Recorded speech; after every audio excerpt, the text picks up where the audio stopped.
Bismillah, karena waktu telah masuki jamnya, yang jam 8. Sebelumnya, mari kita sebelumnya saya izinkan perkenalkan nama saya Naufal Zakirubbani sebagai MC yang akan membacakan acara. Sebelumnya, Assalamualaikum warahmatullahi wabarakatuh. Waalaikumsalam warahmatullahi wabarakatuh. Alhamdulillah rabbil alamin. Wassalatu wassalam ala rasulillah wa ala alihi wa ashabihi wa man tabi'ahum bi ihsan ila yaumiddin. Amma ba'd. Saya sini sebagai MC akan baca ini. Yang pertama ialah pembukaan, yang kedua adalah tilawah, yang ketiga adalah materi atau madah, yang keempat lain-lain, dan yang kelima atau yang terakhir ialah penutup. Mari kita buka acara pengajian Mamahat pada kali ini dengan bacaan basmalah bersama-sama. Bismillahirrahmanirrahim. Kemudian masuk ke acara yang kedua ialah tilawah Al-Quran yang akan dibacakan oleh Saudara Ahmad Zaki Mustaqin. Kepada Saudara Ahmad Zaki Mustaqin, waktu dan tempat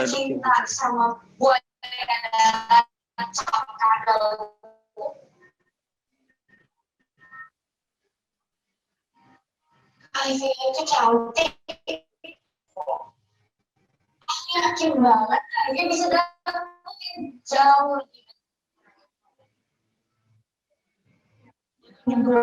Mas Ahmad Zaki Mustaqin ada?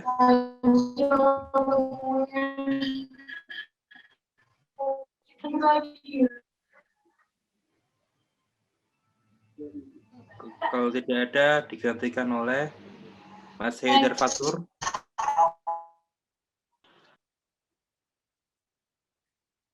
Mas Haidar Fatur.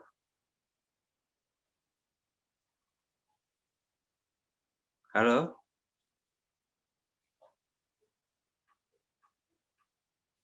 Enggak menjawab ya.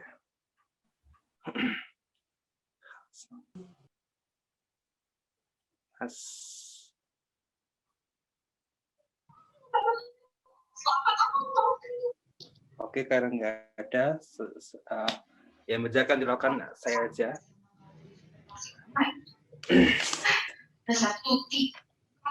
A'udzu billahi minasyaitonir rajim. Bismillahirrahmanirrahim. Ya ayyuhan nabiyyu lima tuharrimu ma ahallallahu lak tabtaghi mardata azwajik wallahu ghafurur rahim. Qad faradallahu lakum tahillata aymanikum wallahu maulakum. Cantik, berwawasan luas, bolak-balik waktu, orang kaya aja. Kenapa sih diinjak-injak sama laki-laki? Siapa yang Wal alimul hakim azwajihi haditha falamma nabba'at bihi wa adharahu Allah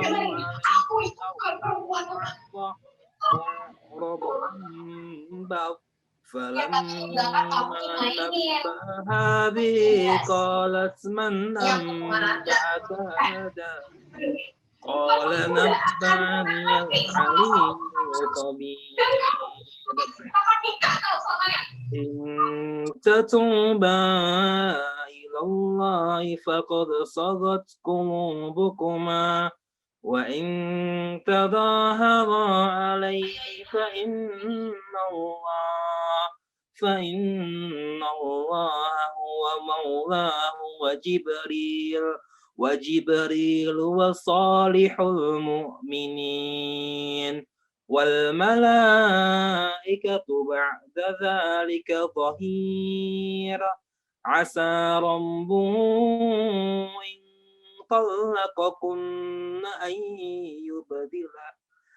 أن يبدله أزواجا خيرا منكن مسلمات مؤمنات قانتات تائبات عابدات سائحات سيبات وأبكارا يا أيها الذين آمنوا قوا أنفسكم وأهليكم نارا وقودها الناس والحجارة عليها ملائكة غلاد شداد لا يعصون الله ما أمرهم ويفعلون ما يؤمرون يا أيها الذين كفروا لا تعتذروا يوم إنما تجزون ما كنتم تعملون Sadaqallahul Adzim. Kemudian selanjutnya acara yang ketiga ialah materi atau madah yang akan disampaikan oleh Ustadz Faris. Ustadz Faris, waktu dan tempat dan persilahkan. Bismillah, suara saya terdengar tidak? Terdengar, Ustadz. Ya, baiklah. Bismillahirrahmanirrahim. Assalamualaikum warahmatullahi wabarakatuh. Waalaikumsalam warahmatullahi. Baiklah, yang saya hormati pengurus Wisma SMA Ainul Hidayah, Ustadz Noval, Ustadz Ahmad, kemudian anak-anak Wisma, santri Wisma SMA Ainul Hidayah yang kami banggakan. Bismillahirrahmanirrahim. Innal hamdalillah nahmaduhu wa nasta'inuhu wa nastaghfiruh wa na'udzu billahi min shururi anfusina wa min sayyiati a'malina may yahdihillahu fala mudilla lahu wa may yudlil fala hadiya lahu asyhadu an la ilaha illallah wahdahu la syarika lah wa asyhadu anna Muhammadan abduhu wa rasuluh amma ba'd.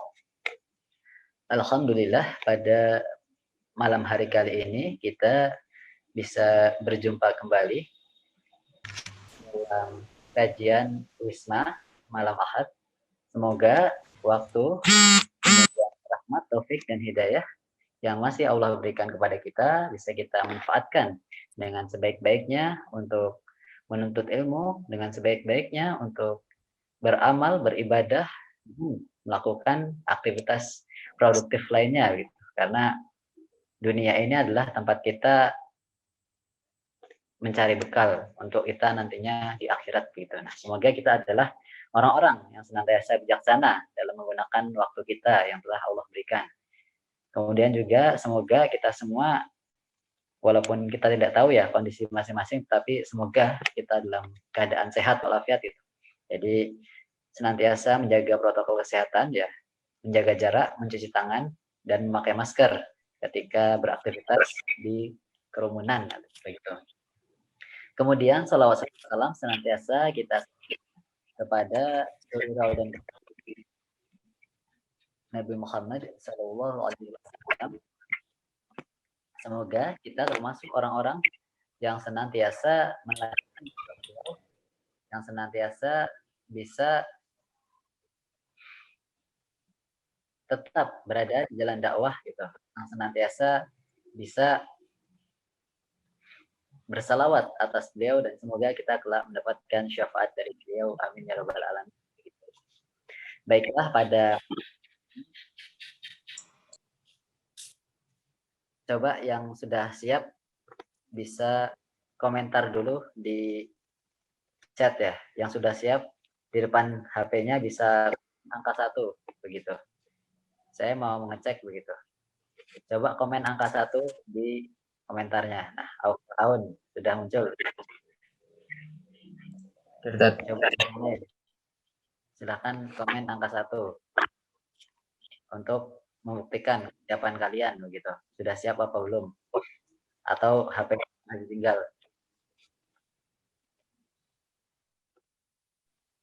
Silakan komen.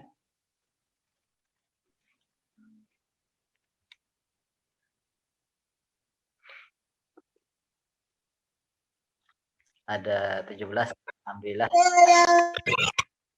Silakan yang suaranya belum dimatikan atau dimute dulu biar kita enak begitu. Tidak mantul suaranya. Ini Hasan suaranya hidup apa gimana ini ya? Ya. Terima kasih atas kehadiran santri-santri ikhwan ya. Semoga kita pada malam hari kali ini bisa mendapatkan ilmu gitu. Jadi kita saling sama-sama belajar gitu. Baiklah, pada malam hari kali ini kita coba belajar dari sebuah buku ya. Kalau saya mengambil tema dari sebuah buku yang berjudul apa komitmen kita terhadap Islam. Nah, kita ambil tema komitmen kita terhadap Islam begitu. Nah, saya akan membahas ya mengenai buku ini. Jadi apa artinya saya mengaku Islam? Nah, kemudian kita saat ini sudah akil balik semua mungkin. Pasti semua sudah balik. Nah, kita pun berpikir bahwa kita dilahirkan sebagai orang Islam, namun sudahkah kita memiliki komitmen ya? Jadi kan kita sudah dikaruniai akal gitu, bahwa kita bisa memilih yang baik dan yang buruk, yang benar dan yang tidak begitu. Nah, ketika kita sudah mengakui hal tersebut, nah, sudahkah kita benar-benar mengaku gitu bahwa kita ini berislam gitu.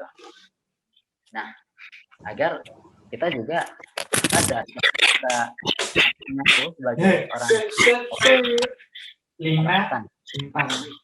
dalam bukunya Profesor Fatihah Khan ya. Jadi buku ini dari profesor mengemukakan apa saja yang menjadi tolak ukur bahwa seseorang mengaku Islam. Yang pertama adalah mengislamkan akidah kita. Ini yang paling utama gitu. Jadi akidah ya kita ada di dalam hati itu harus ditancapkan dengan sebaik-baiknya. Jadi bagaimana cara kita untuk mengislamkan akidah kita? Kita berikhtiar melalui ibadah kita, melalui sholat kita, melalui syahadat kita, puasa kita, zakat kita tafakuri alam. Nah, itu adalah ikhtiar kita untuk mengislamkan akidah kita. Jadi apa namanya? Judulnya apa? Judulnya komitmen kita terhadap Islam. Jadi buku Profesor Fatihah Khan gitu. Apa komitmen kita terhadap Islam kalau bukunya begitu. Jadi sesuatu yang telah ditakdirkan Allah pun telah dirancang sedemikian rupa untuk kebaikan kita. Nah, jadi apakah kita mau mengimaninya? Nah, dalam rukun Islam sudah disebutkan apa saja yang perlu kita imani. Nah, hal-hal tersebut jika kita imani, nah, itu akan menegaskan akidah kita terhadap Islam gitu. Nah, ikhtiar lainnya mungkin kita mengenal nama-nama Allah, Al-Asmaul Husna gitu, ada 99. Itu adalah cara kita untuk mengislamkan akidah kita gitu. Jadi Allah, terus kemudian kita sadar bahwa kita dalam pengawasan Allah atau mahabbatullah, itu adalah ikhtiar kita bahwa kita berusaha untuk mengislamkan akidah kita. Itu poin yang pertama. Jadi mengislamkan akidah kita. Kemudian poin yang kedua dari Profesor Fatihah Khan yang jelaskan komitmen kita mengislamkan ibadah kita gitu. Jadi ketika akidah ini yang pertama ya, mindset kalau umumnya gitu, mindsetnya sudah Islam benar. Nah, kemudian adalah ibadah. Nah, bahwa kita sebagai khalifah di bumi diutus semata-mata adalah beribadah kepada Allah Subhanahu wa taala. Nah, maka puncak kesungguhan seseorang bahwa ia sadar dirinya adalah Allah dan ia sadar bahwa Allah menciptakannya adalah untuk beribadah kepada Allah gitu. Jadi, nah, semoga sadar bahwa ibadah yang selama ini kita lakukan semata-mata bukan sebagai kebutuhan oleh Allah, tapi semata-mata adalah bentuk kebutuhan kita terhadap Allah begitu. Karena Allah tidak membutuhkan ibadah kita, tapi kitalah yang membutuhkan Allah begitu. Karena ibadah ini yang menjadi tugas utama kita di bumi begitu. Jadi kajian Wisma pada malam hari kali ini ya, ini adalah bentuk ibadah dalam kita, ibadah kita untuk membekalkan diri kita dalam mengarungi kehidupan. Jadi setiap saat kita perlu meniatkannya untuk ibadah gitu. Nah, kalau kita senantiasa berazam setiap saat, nah itu akan memudahkan kita gitu dalam melatih diri. Ketika kita melatih niatnya senantiasa perlu dilatih. Nah, ini juga perlu ibadah itu diniat semuanya. Jadi ketika kita belajar di sekolah pun diniatkan untuk ibadah. Jadi itu sama kita. Jadi apa yang telah kita lakukan semuanya tujuan untuk Islam gitu. Dan yang ketiga adalah mengislamkan akhlak kita. Nah, ini yang sangat penting bahwa ada ungkapan soleh secara pribadi belum tentu soleh secara sosial. Karena seseorang juga kan selain hablum minallah juga hablum nanas ya. Selain berhubungan dengan Allah juga berhubungan dengan sama manusia. Nah, maka perlu sekali bahwa kita memperbaiki akhlak kita. Jadi ketika kita akhlak yang baik, maka orang-orang yang bersosial dengan kita akan mudah untuk menerima kita gitu. Jadi oleh karena itu setiap muslim perlu untuk mengupgrade akhlaknya.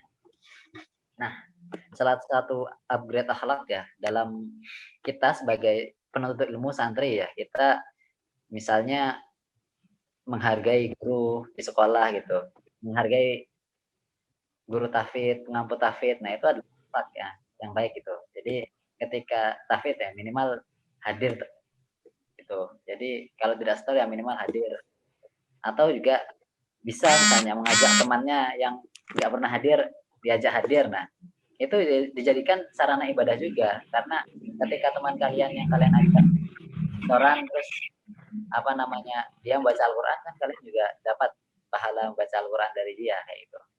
Jadi silakan kalian sama santri itu bisa mengajak temannya untuk memaksimalkan, saling bersama-sama mencapai target hafalannya, saling bersama-sama untuk beribadah kayak gitu. Nah, jadi sebenarnya akhlaknya apa saja sih yang perlu kita upgrade nah di dalam diri kita. Jadi yang pertama bahwa kita perlu berhati-hati terhadap syubhat. Jadi syubhat, keraguan-raguan, nah perlu senantiasa kita hati-hati bahwa makanan yang kita makan perlu kita mengetahui asal usulnya, apakah ini benar-benar halal, apakah masih ragu-ragu atau haram ya. Nah, maka kita pastikan gitu apa yang kita makan adalah hal yang benar-benar halal gitu. Misalnya itu bersikap wara atau hati-hati gitu. Jadi tidak mencuri, tidak berbohong itu merupakan salah satu contoh untuk bersikap wara gitu. Kemudian menahan pandangan ya. Ya dengan adanya HP ya kita sangat diuji di era keterbukaan informasi sekarang gitu. Mungkin 10 tahun yang lalu ketika saya jadi siswa SMA mungkin ujiannya nggak seperti sekarang kayak gitu. Jadi sekarang ujiannya sangat ngeri sekali gitu.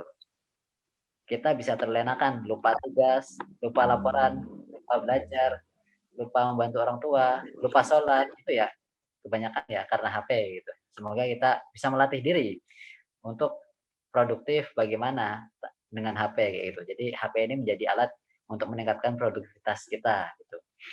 Kemudian yang ketiga adalah menjaga lidah. Nah, bahwa lidah merupakan sesuatu yang bisa saja lebih tajam daripada pedang. Nah, kita perlu menjaga lidah kita untuk mengucapkan apa-apa yang bermanfaat gitu. Apa-apa yang tidak manfaat maka tidak perlu kita ucapkan. Kemudian yang keempat yaitu mengislamkan akhlak kita ya. Kita memiliki rasa malu.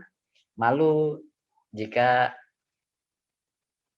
tidak menghormati teman, malu jika tidak menghormati orang tua, malu jika bermalas-malasan di depan orang tua. Nah, itu merupakan suatu sikap untuk mengislamkan akhlak kita. Kemudian adalah sikap pemaaf dan sabar kemudian ada juga sikap jujur, ada juga rendah hati, menjauhi prasangka, ghibah, mencari celah sesama muslim. Nah, ini perlu kita jaga ya. Jadi ini ya karena mulut juga ini. Atau karena jari kalau sekarang, kalau kita pakainya HP gitu. Jadi kita berusaha ya untuk menjauhi ghibah ataupun namimah gitu. Kemudian kita juga perlu mengikhtiarkan diri kita untuk menjadi orang yang dermawan. Ya, kita punya target siapa saja yang mau kita bantu dalam hidupnya gitu. Karena waktu kita sedikit begitu dan kewajiban kita banyak. Nah, maka kita berusaha untuk lebih produktif dan membantu kawan kita menyelesaikan tugasnya. Tugasnya apa? Yaitu tugas dia dalam beribadah kepada Allah begitu. Kemudian yang terakhir yaitu menjaga teladan yang baik. Nah, semoga kita adalah orang-orang yang senantiasa menjadi teladan di lingkungan kita gitu. Baik di sekolah, di rumah, di wisma, di kelompok BPI, semoga kita adalah orang-orang yang menjadi teladan gitu. Saya yakin ya, yang hadir ini ada 50 orang ya, dari santri putra sekitar misalnya 250.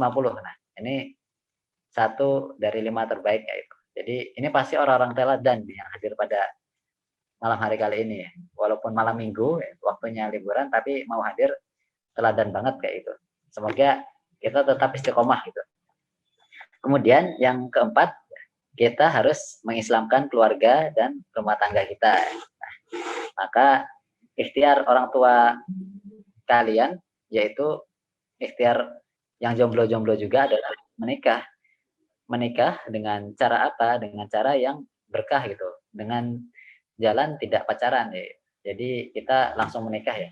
Tapi tidak langsung saja gitu. Tapi kita lewat ta'aruf seperti itu. Jadi melalui ustadz, melalui orang tua, melalui saudara, melalui paman dan sebagainya. Nah, namun apakah cukup sampai kita dalam proses dan sebelum nikah saja dalam berislamnya atau dalam walimahnya berislam? Tidak. Nah, tapi kita juga harus berislam dalam pasca pernikahan kayak itu. Jadi dalam rumah tangga kita mendidik keluarga seperti itu. Nah, ikhtiar orang tua kalian memasukkan kalian ke SMA IT ya merupakan ikhtiar mereka untuk mendidik kalian kayak gitu, mendidik anak-anaknya supaya memiliki bekal ilmu agama yang baik ya, karena SMA IT ya memang basisnya emang Islam kayak gitu. Nah, ini bagus sekali untuk kita ya menjalani kehidupan, karena di kehidupan ya ilmu yang paling bermanfaat untuk kita ya ilmu agama ini kayak gitu. Ya, itu adalah 4 ikrar ya. Jadi sudah dicatat sama Ustadz Noval tadi di link deskripsi begitu. Nah, setelah 4 ikrar di atas, sebenarnya apa yang perlu kita lakukan yaitu. Jadi yang pertama adalah yang sangat perlu kita lakukan. Ini saya kesulitan nih. Kita harus mengalahkan hawa nafsu. Nah, gitu. Jadi pertarungan ya, adalah kata Rasulullah, pertarungan itu bukan orang yang kuat, bukanlah yang menang. Orang yang menang, akan dikasih bahwa nafsu itu sangat kuat sekali untuk kita lawan.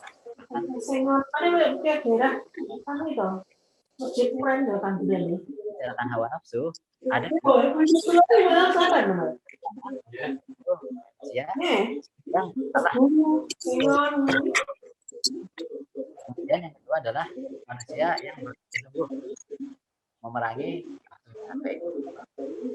Jadi kalau kita memilih, maka kita bolehlah memilih untuk menjadi orang yang tenang melawan hawa nafsu. Nah, apa saja yang perlu menjadi senjata kita untuk menang melawan hawa nafsu? Pertama adalah seperti yang senantiasa berpikir, yang senantiasa kita lembutkan, tazkiyatun nafs kayak gitu. Nah, ini adalah senjata untuk melawan hawa nafsu. Kemudian adalah akal itu perlu dipadamkan dari kita caranya kita menggali ilmu dengan taubat, dengan menjauhi kemaksiatan. Kemudian kita kedua yaitu yang pertama tadi mengalahkan hawa nafsu. Kemudian yang kedua adalah yakinkan bahwa masa depan adalah milik Islam. Jadi, apakah kita sudah yakin bahwa masa depan ini milik Islam? Kan kita orang Islam ya, kita juga percaya qada dan qadar, kita juga percaya takdir. Tapi dengan kondisi yang sekarang kita melihat bahwa walaupun Islam mayoritas, tetapi dengan media yang sekarang Islam seakan senantiasa disudutkan gitu. Apakah kita yakin bahwa masa depan milik Islam? Nah, ketika kita sudah meyakini mengislamkan akidah kita, akhlak kita, ibadah kita, keluarga kita, maka kita pun pasti yakin bahwa masa depan adalah milik Islam. Jadi keyakinan kita didorong oleh faktor apa saja? Yang pertama adalah Rabbaniyah manhaj Islam ya. Jadi dalam perilaku hidup kita, seni hidup kita, cara menjalani hidup kita, bahwa kita hidup dengan cara yang Rabbani gitu, bahwa manhaj kita, seni hidup kita dengan Al-Quran dan As-Sunnah merupakan apa ya? Merupakan ya perangkat untuk menjalani hidup ya, yang benar-benar dibawa oleh Allah, bahwa Al-Quran memang benar-benar bekal kita, alat kita untuk menuju akhirat begitu. Semoga kita mengetahui bahwa Al-Quran ini adalah kompas gitu. Jadi kompas untuk ketujuan kita di akhirat kelak gitu. Kemudian yang kedua, ketika kita yakin masa depan adalah milik Islam, adalah universalitas manhaj Islam ya, bahwa kita yakin bahwa Islam dahulu di zaman Nabi dan sekarang adalah tetap sama, bahwa Islam di Indonesia dan di Arab atau di Amerika tetap sama, bahwa kita beribadah, kita sholat 5 waktu, kita puasa Ramadan, kita zakat fitrah, kita lebaran dan sebagainya. Nah, Islam adalah agama yang universal begitu. Kita percaya bahwa di mana-mana Islam tetap sama. Nah, ini merupakan bentuk keyakinan kita bahwa kita optimis masa depan adalah milik Islam gitu. Apalagi kalau kita mempelajari tren Eropa misalnya. Eropa itu perkembangan Islam sangat masif. Kristen menurun jumlahnya, tapi ateis juga meningkat juga gitu. Tapi Islam juga meningkat gitu. Dan tahun 2050 mungkin Eropa mayoritas adalah Islam gitu. Semoga kita juga nantinya bisa mengislamkan benar-benar itu Indonesia begitu. Kemudian yang ketiga adalah elastisitas manhaj Islam. Nah, dalam kita beribadah, dalam kita belajar, dalam berislam, kita mengikuti ulama. Apabila ada suatu permasalahan yang belum ada solusinya, kita mengikuti istihad ulama. Nah, ini adalah sebuah ikhtiar bahwa manhaj Islam itu elastis gitu, tergantung kondisinya gitu. Jadi tidak saklek harus senantiasa seperti itu gitu, tapi memahami kondisi masyarakatnya, memahami kondisi alamnya begitu. Jadi ini yang membuat Islam mudah untuk bisa agile gitu, bisa bertahan gitu, dan bisa juga menjadi pemimpin masa depan gitu. Kemudian yang keempat adalah kelengkapan manhaj Islam gitu. Ketika kita belajar berbagai ilmu-ilmu dalam Islam, kita mengetahui bahwa ilmu dalam Islam sangatlah lengkap kayak gitu. Jadi kalau teman-teman mempelajari sub-sub ilmu dalam dunia Islam ya, sangat banyak sekali gitu, bahwa ini adalah suatu bukti bahwa Islam hadir karena memang dia menjadi perangkat hidup gitu. Ketika kita menjadi perangkat hidup yang robbani, nah, maka kita juga percaya bahwa manhaj Islam ini sangat lengkap kayak gitu. Kalau kita sudah percaya sangat lengkap ya, apalagi yang kita butuhkan selain Islam gitu. Dan yang terakhir adalah keterbatasan sistem-sistem wadiyah gitu. Jadi kita sekarang dalam sistem pemerintahan ada yang sistemnya sosialis, ada yang komunis gitu, ada yang sosialis komunis gitu ya, ada yang demokratis, ada yang kerajaan, ada yang kesultanan. Nah, tapi sistem yang benar-benar bisa mengakomodir semuanya adalah sistem yang menggunakan cara-cara Islami dalam menjalankannya gitu. Jadi tidak ada kezaliman di dalam sistemnya gitu. Nah, apabila semuanya telah menggunakan sistem Islam, maka benar bahwa Islam akan memimpin peradaban gitu. itu adalah bab pertama mengenai apa komitmen kita terhadap Islam. Jadi kita mengaku bahwa kita berislam artinya kita mengislamkan akidah kita, mengislamkan ibadah kita, mengislamkan akhlak kita, juga keluarga. Dan kita tahu tujuan kita, tekad kita yang perlu kita lakukan sekarang adalah yang pertama, melawan hawa nafsu. Yang kedua, yakin bahwa masa depan adalah milik Islam, kayak itu. Itu kajian Wisma malam Ahad pada malam hari kali ini. Terima kasih atas waktunya Ustadz Noval. Terima kasih juga musyrif-musyrif yang hadir, terus santri-santri yang sudah, jangan lupa presensi ya. Sekian dari saya kembalikan ke Ustadz Noval begitu. Jazakallah khairan jaza kepada Ustadz Farid yang telah menyampaikan materi yang Masya Allah. Oke, lanjutkan materi yang keempat di hal lain. Sebelumnya saya ingatkan untuk para santri sekalian untuk mengisi absensi yang telah yang telah tersedia di kolom komentar. Mungkin dari teman-teman ada yang mau bertanya atau mau disampaikan? Ya, kalau dari santri tidak ada yang mau disampaikan, insya Allah saya mau menyampaikan sesuatu ya. Oh iya, Ustaz. Tafadhol. Jadi insya Allah di pekan keempat ya, setiap bulan ada kajian Islamikas kayak gitu. Kajian Islamikas kita membahas mengenai kebangsaan gitu. Nah, insya Allah di bulan Januari mulai Islamikasnya di pekan terakhir yaitu hari Minggu. Insya Allah dimulai pukul 4:30 live via YouTube. Presensinya nanti di deskripsi di YouTube. Gitu. Jadi maaf tidak. Jadi rapot di dalamnya Islamikas ini sangat penting kayak gitu. Selain juga Wisma ini. Nah, silakan besok bisa hadir ya Islamikas. Itu informasi dari bidang kurikulum Wismaan. Oke. Oke, ada yang lain yang mau sampaikan atau mau bertanya?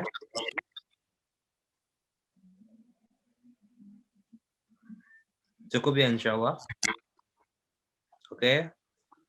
Mari kita tutup acara kajian Wisma pada malam Ahad kali ini dengan bacaan Alhamdulillah dan kafatul majelis. Alhamdulillah rabbil alamin.